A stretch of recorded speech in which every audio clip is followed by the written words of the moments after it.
Why? Why would legislators in New Hampshire reject $46 million from the federal government for charter schools? New Hampshire has a growing population. New buildings are needed in many more remote spots. New science labs, they're needed almost everywhere. It would pay a lot of teachers extra salaries to boot. Why would they turn this down? It was free money from the federal government. I will explain. This was rejected by 7 Democrats in a 10-member legislative committee. There were some concerns that enrollments are likely to fall 10, 15 years in the future, so no new schools are needed.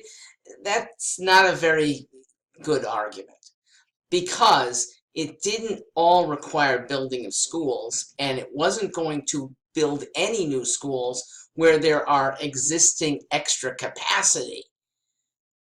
Further out, where students now have to travel an hour to get to a charter school, that's a very needed place, especially when the local school is very under-resourced.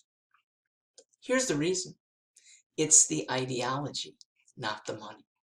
Charter schools are an ideological threat to Democrat leaders' biggest allies, and that's the teachers' unions.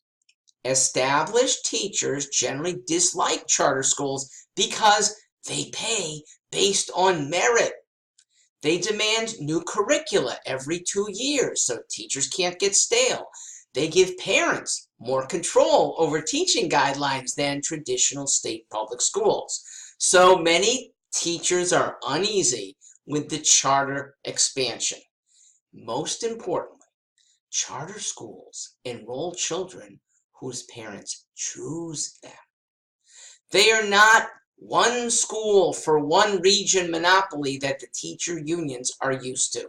That system means weak schools with weak results are still the only place for a student to obtain public schooling. Charter schools, on the other hand, let students cross geographic borders. A good school that's 20 minutes away and over the border is still accessible in the charter school realm. Charter schools thus empower parents and somewhat disempower stodgy, not changing teachers. It's a choice that makes bad teachers vulnerable, as they should be. But that scares unions, which operate generally by seniority. Merit doesn't matter in most teaching unions. Now, the best teachers, it means that they're actually underpaid. They actually give up some of the possible high salary to ensure that their brethren don't get fired or don't get really low salary.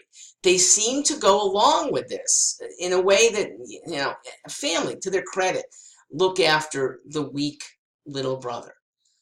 But look who loses. It comes at the expense of many kids. Charter schools and private schools are the extreme here.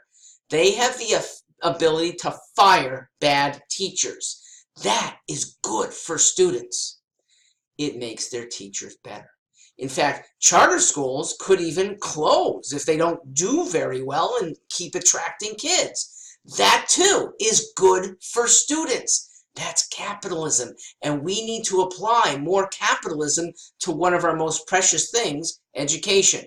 When communism is applied to education, it is not going to let kids flourish. Democrats need to rethink their alliance with stodgy teacher unions. If they don't rapidly move towards innovative, merit-based and market-based solutions, parents shouldn't be voting for those Democrats.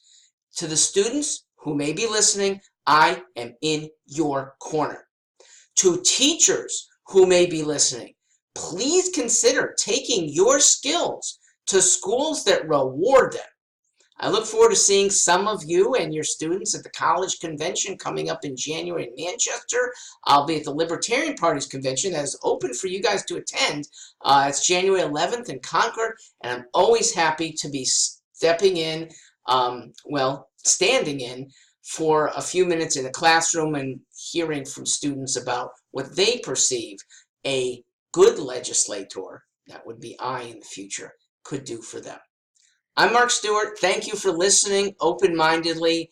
And for those legislators who are selling out to teachers' unions, may God damn you for selling out our kids.